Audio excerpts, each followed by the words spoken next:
Bruh, bruh, bruh. Well, hey there, everybody.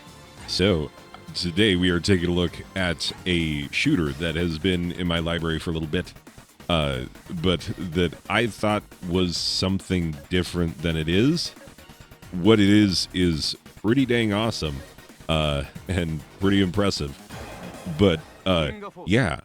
I have a hard time remembering names of games sometimes, and I will get them confused because there are so many games just in the world to know about, and so like it's hard sometimes to keep them all straight in your brain.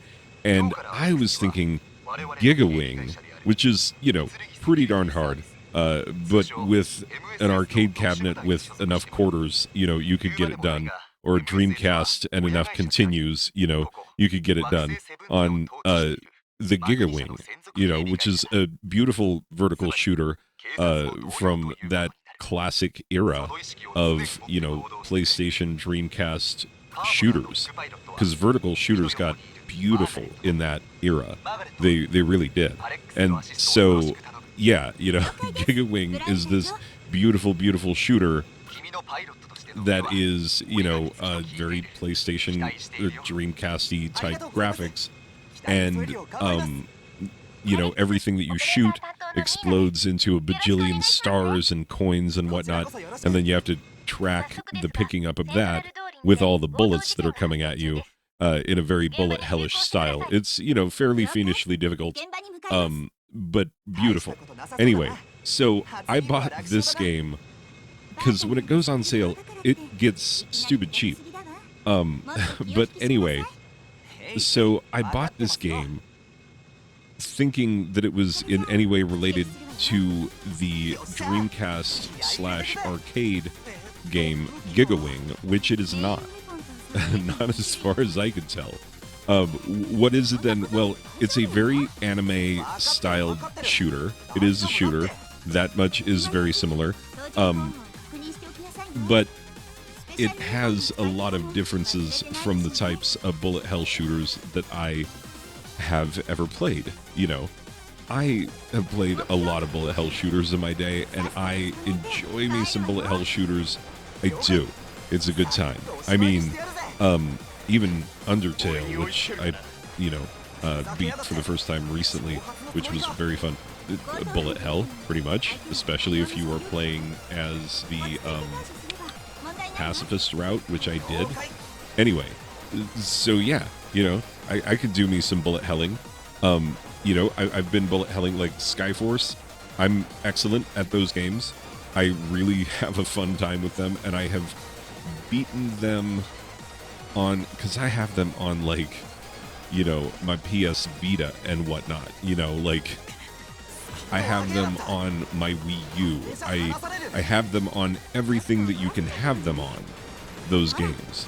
And I have beaten them on just about everything that I own them on, and have put in serious hours into those games because I love them. But also, I'm pretty good at them, so I don't feel bad about putting hours into them because I'm good at them. And we kind of like things that we're good at. And so I have it in my brain that, I may not be excellent at every type of gaming, but at least I'm pretty darn good at a vertical shooter. I'm weirdly not as good at a horizontal shooter, but a vertical shooter, just fine. Anyway, the funny thing about this game is that it's so different from everything else that I have ever played. And it's funny because it's different in ways that are only appreciable to people who have played this, played vertical shooters for a long time.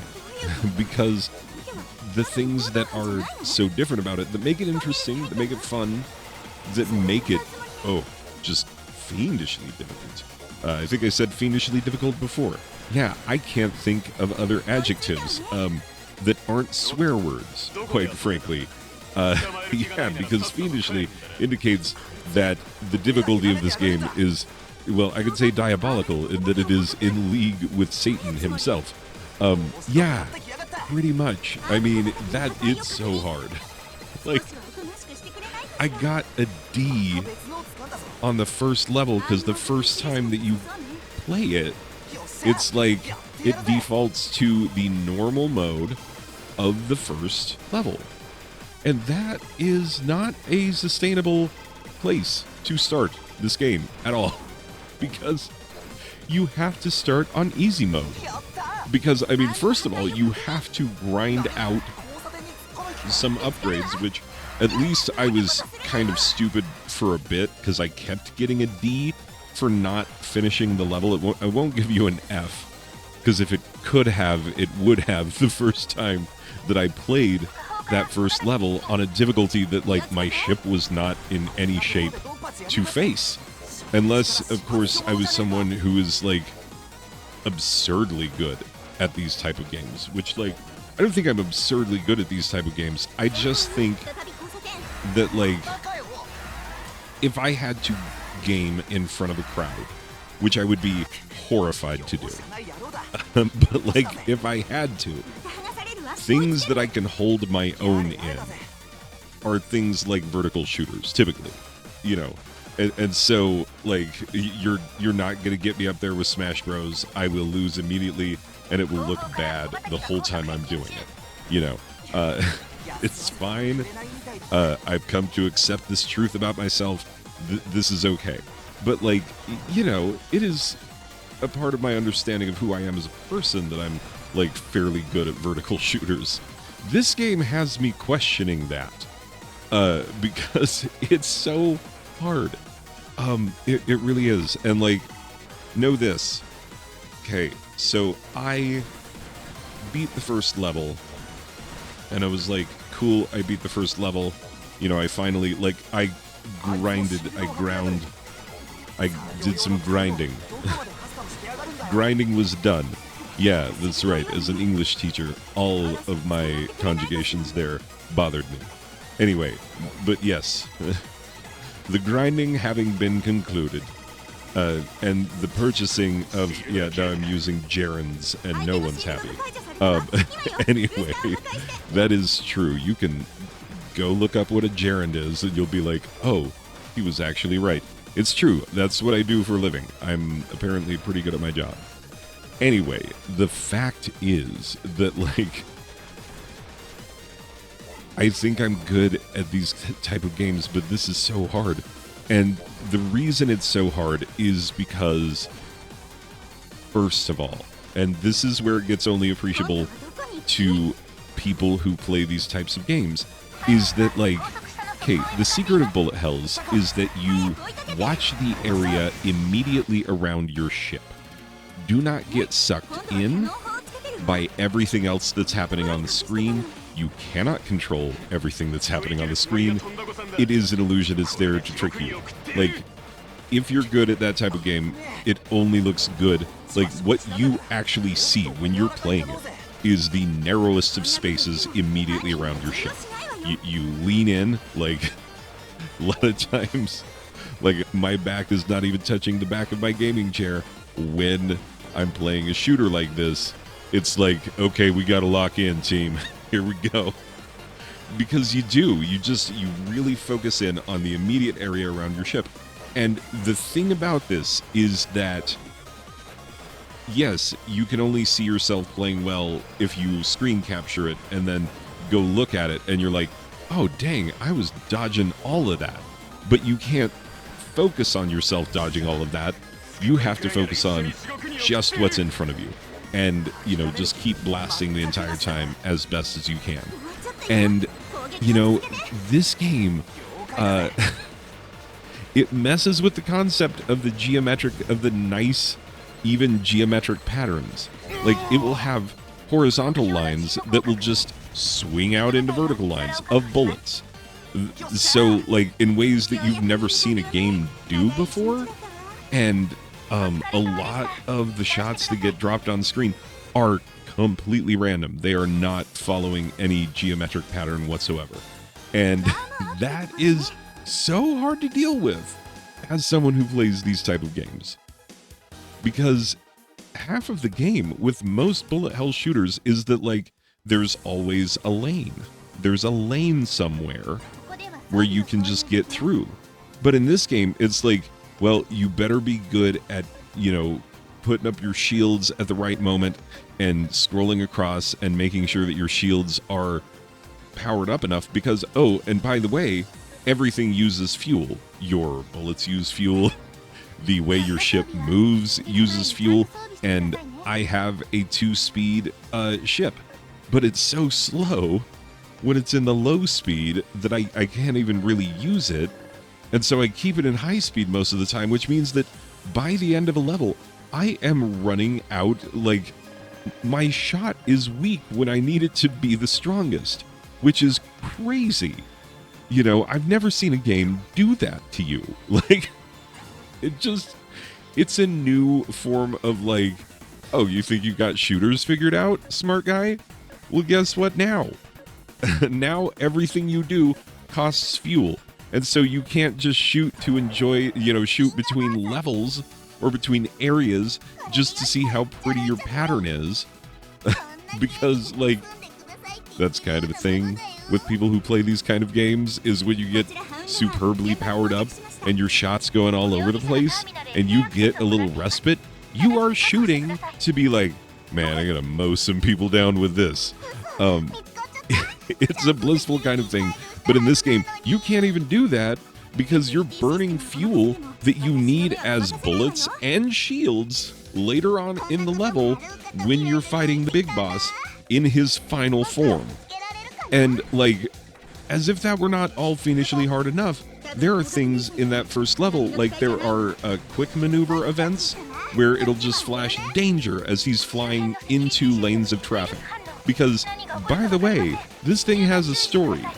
It's like a whole anime story, and you're the police, but you're kind of like corporate police, and it seems like it's going to go off the rails and you might have to go rogue at some point. That just seems like where this thing is heading. And, yeah, it seems like it could be pretty fun, just the storyline. But then it's this whole game, but the game is so hard. Like, and it's funny because they have all, like, there aren't cutscenes really. I mean, a little bit there are going into that first level, but from there, like, people will just be talking to you. And this is why, by the way, ladies and gentlemen, announcement time, how I watch my anime. Dubs are better than subs. You heard it here first. Let the voice actors voice act in their own language. And, you know, let it be translated and let it be what it is. Like, it's fine. That's what I was raised on, was technically, because all the, like, Transformers and Voltrons and stuff were already just dubbed anime to begin with. So, yeah. I prefer dubs because the reason why is because I catch no part of the story that happens when I'm shooting, because I have to focus in on that tiny area of the screen. Only all of the bullets that are coming at me in non-regular geometric patterns. They're patterns based on physics, but the physics of the game is a little weird. So, like, everything has a little bit of moon gravity, and so it makes it hard to gauge some of the physics, and everything is physics-based and not geometric, like pew-pew. We're shooting, and every shot just goes at a consistent speed in a straight line, you know, or in a curved line, but a curved line represented by a mathematical function that you could graph on your graphing calculator. You know, that's the kind of thing I'm used to playing. This is like, no, everything's going to come at you randomly all at once, and there's going to be an anime playing in the corner while you're doing it. And that just makes for one of the hardest games I've ever played. But it's super fun. It's super fun. It is excellently made. It is wonderful and awesome. But, like, yeah. So hard. So hard. By the way, did I say that I was cheating the whole time just to capture the footage? I did beat the first level, but I'm always worse when I'm capturing game footage. And I know that it's going to be seen by people. And I get nervous and I play worse, and I wasn't able to, like, I have footage of me not passing the first level after having passed it on my own merits, like, but, like, on easy mode, admittedly, on easy mode, which is what the footage you saw was. easy mode. So hard. So hard. Anyway, yeah. So for this so hard thing, so final score for this one, for the Ginga Force, we are going a 7.5 out of a possible 10 rubies from Gigawing.